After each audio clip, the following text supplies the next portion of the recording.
Sample problem on force components. Basahin lang natin yung sample problem natin. The components of the force F acting along member AB and BC are 650 Newton and 500 Newton respectively. Determine the magnitude of F if angle BAC is 60 degrees. So, ito yung BAC. No? So, yung pin dito sa A, that's the 60 degrees.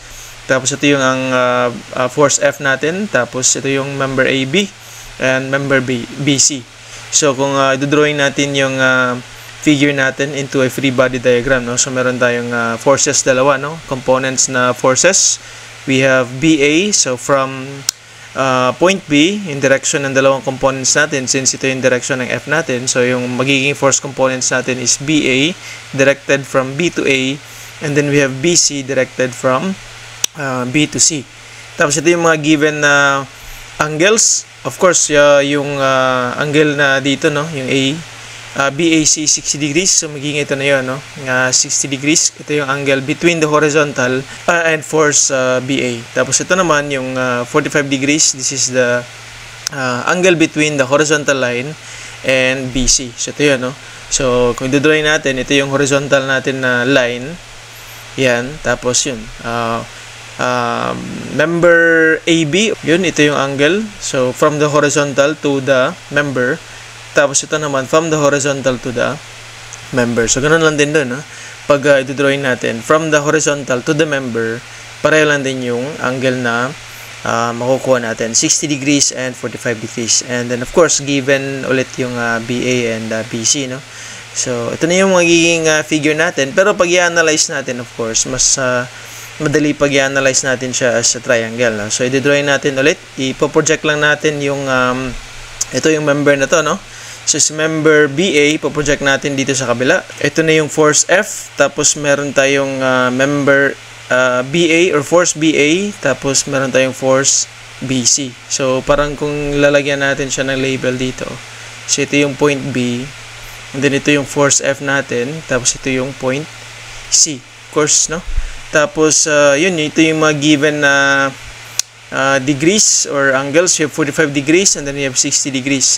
Kung i-extend natin yung lines natin, ito, no, yung dalawang lines na yan, yung dalawang black lines, i-extend natin, meron tayong red lines na nilagay. So, magiging pareho lang din yung angle. Now, with the horizontal, we have 60, 45. Tapos, sa law of lines natin and angles, kung meron tayong ganito, no, so, pareho lang na angle yan, no. Equal lang. So, ito, magiging 105 lang to, no? Kasi, that's 60 plus 45 degrees. So, 105 degrees. Meron tayong given na members, dalawang members, BC and BA. Tapos, meron tayong angle in between. And, yung kukunin natin, yung required is the magnitude ng F, which is opposite dun sa angle. So, alam na natin, pag ganun, meron tayong given na dalawang members, tapos angle between. So, ang gagamitin natin dyan para ma-solve sa F is yung cosine law. So, ito yung general na equation ng cosine law. No? We have C squared equals A squared plus B squared minus 2AB cosine theta. Yung dalawang members na yan, A and B, yan yung given. And then, you have the angle in between. So, in this case, yung C natin magiging F na yan. No? F squared, BC squared yung A. Tapos, yung B magiging BA. Tapos, yun. Substitute lang natin yung mga values. So, you have F squared, 500 squared, 650, 2 times 500, 650, cosine, 105 degrees. Yung solve natin kanina. Tapos, yung F magiging 916.91. So, isosolve lang natin dito sa calculator natin para ma-double check natin. No? So, that's x squared, alpha equals 500 squared plus 650 squared minus 2, 500 times 650 times cosine 105. Tapos, shift solve. Mas madali siya, no? So, that's 916.91. Pwede din naman na i-evaluate nyo lang ito sa calculator. Ito, no? Tapos, square root nyo lang. Makukuha nyo na si F. So, confirm na yung values natin na F equals 916.91 Newton. So, yun lang, no? Ito na yun para sa sample problem na to. Kung gagawa lang talaga tayo ng triangle, no? Para mas ma-analyze natin. Kasi pag dito, medyo hindi natin makikita yung relationship ng BA tsaka BC, no?